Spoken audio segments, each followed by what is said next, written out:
Hi everyone, my name is Dr. Randy Fisher and I am down in Tampa, Florida currently.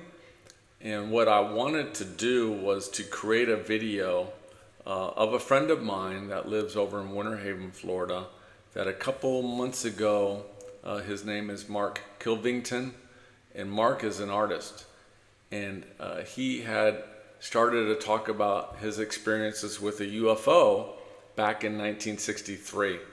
And I thought it was such a interesting story. It just blew me away.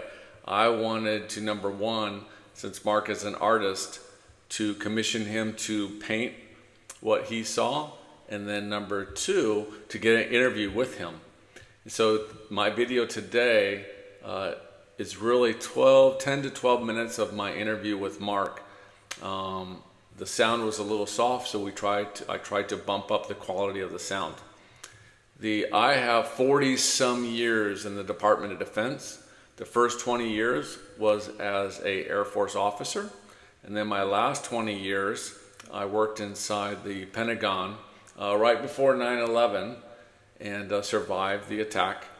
Up until about a year ago, I worked at the Secretary of Defense level, overseeing the budgets of Space Force and other programs such as that.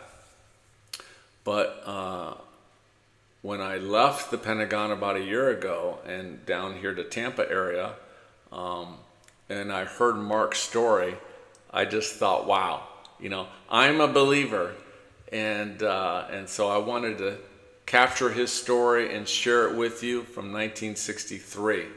So I hope you enjoyed this, and what we're looking for is if anybody out there has ever seen Mark's aircraft, his spaceship, and if you have, come out and share with us your experiences.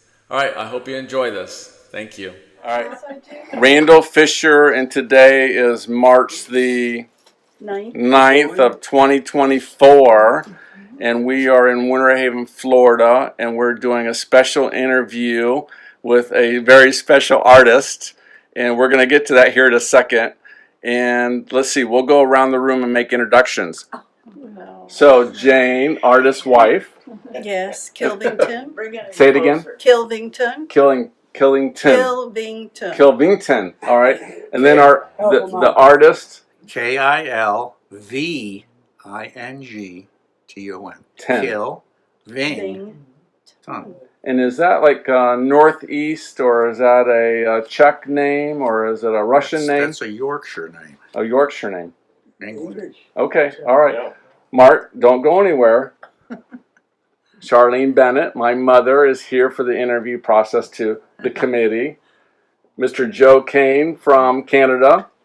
Nice to see you, sir. Thank you very much. Ready?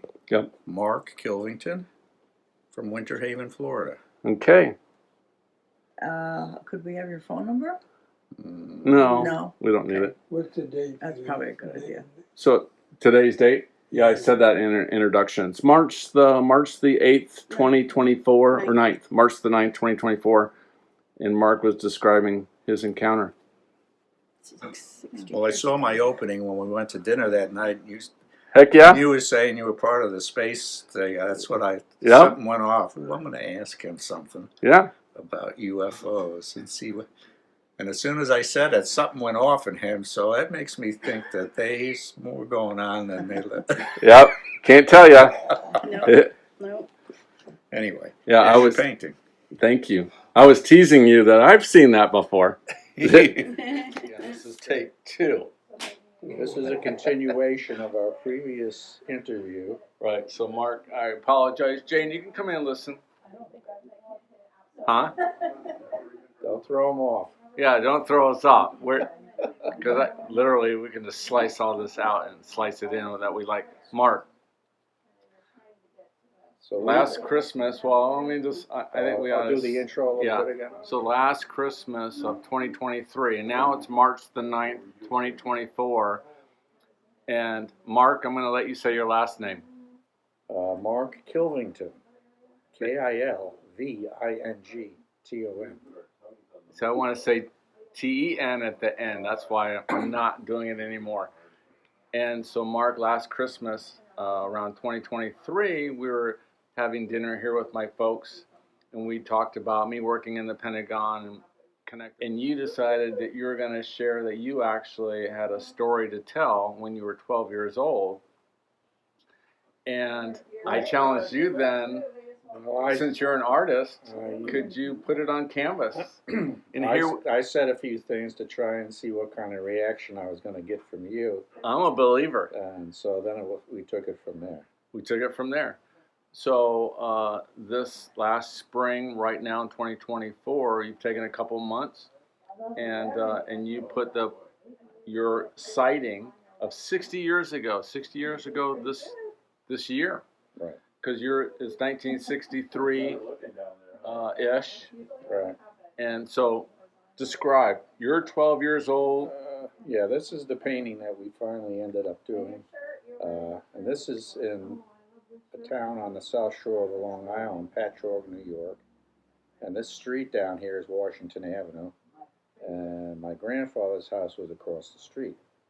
And this, the White House is where the Steckel family lived. And then this other house was a two-family house. So different people lived there. In fact, we lived there when I was really young. But anyway, so this is my cousin and I, Mike, were in our grandfather's backyard, eating grapes, throwing them at each other, whatever. And all of a sudden, Mike pointed up, and here was this ship. Wow. And so Mike is a cousin, right? And he's 12 also. You guys were 12 years old? He's probably a year older than me, so okay. He probably was 13. And he says, Mark, and he points up, and you turned and looked up? Yeah, I turned and looked up, and we just stood there looking at this thing for, I don't know, 15, 20 seconds maybe. And then we kind of just looked at each other like, what is that? And when we turned back again, it was gone. No noise. So no noise, like whew, no, and like that. Just there and gone. And I sent this to Mike after I finished this painting, and he concurred. He said, "You nailed it. That's what he remembered. That's how I remember it. 60 years ago."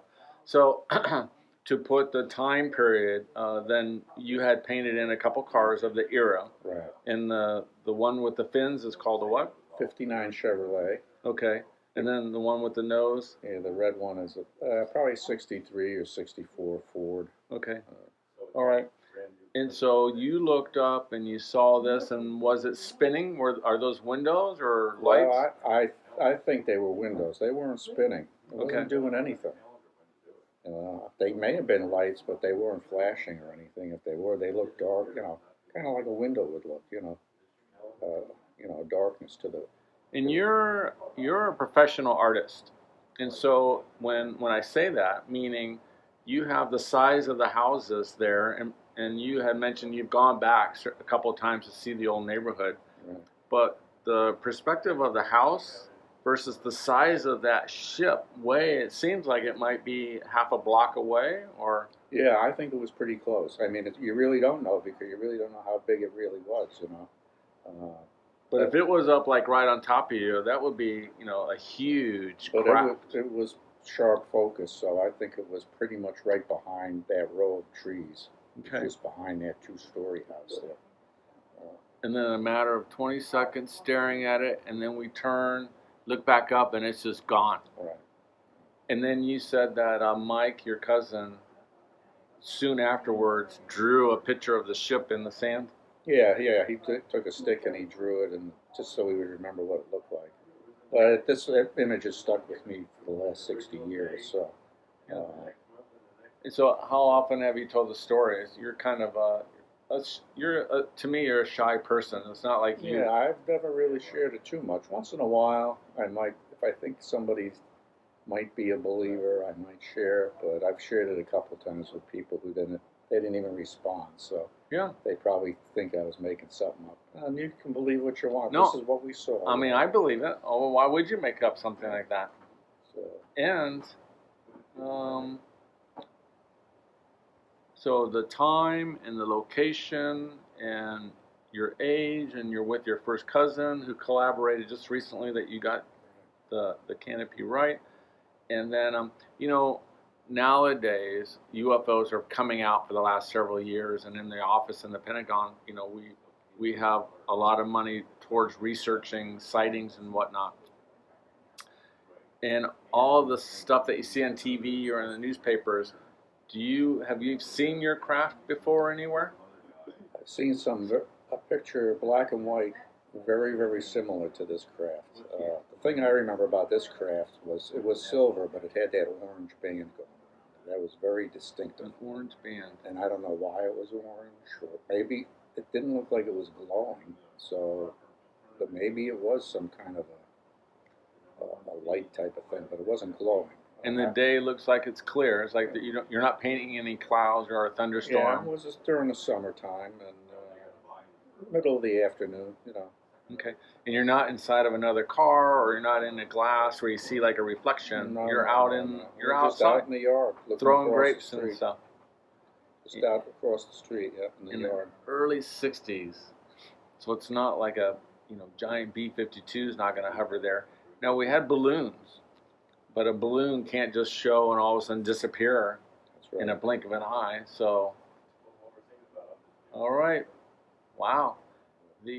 Now you had mentioned earlier that as far as the time period, and even in the 50s, that there are movies out there, books were being written and whatnot, and there was a great science fiction movie that. The Day the Earth Stood Still. And so when you were young, do you remember watching it way back when, or you've only seen that classic now recently? I don't think I remember it back then. It was from the 50s anyways. But when you saw the movie, it's triggering you like, hey. Well, it does trigger Because that's when a this ship memory. comes, right? Yeah, the ship lands in Washington, D.C., right in the, what do they call that, main square? Like in the mall? Yeah, in the mall there, that Okay. area. And, of course, then the military's there, and they don't know what to do. You got to watch it. It's really good. No, I remember it, but it's been a long time. Then it finally comes up. First, I think the robot comes out. He's got a huge robot that's kind of like his bodyguard. And then the alien comes out, and he says he's there because of the way the world was going with nuclear weapons and all that kind of thing, that they were concerned about the way Earth was headed and that they needed to stop. But part of the movie is the alien stops time, stops everything at noon on one day. I think it was at noon for like an hour or something. Cars didn't run, nothing, no electricity. Yeah, I remember that. But it's really a good flick, even though it's very dated, but it's really good. In your experience here, you didn't notice anything stopping other than for the 20 seconds, you two were just looking at it. But it wasn't like a lot of people were running around screaming or anything. No, It was just us. like you two just saw it and then gone. Like I had said, I think, the ships at this time may have been attracted to, we were only about 60 miles from Manhattan, so they may have been attracted to the city somehow, Okay. The population of the city maybe, I don't know. Okay. Around there. But that's really kind of about it. Well, I think, my message would be that we don't know that everything that's out there, and there are other people who saw stuff, so I think there's something to it. I don't know what. This is just what we saw. But I mean... and this gets to the title of your piece. Yeah. It's called what? The truth is still out there. Yeah, the truth is still out there. Because if you watch the X-Files, that was part of their headline was "The truth is out there." Yeah. Well, I titled this "The truth is still out there." Yeah, it fits the moment. It fits it.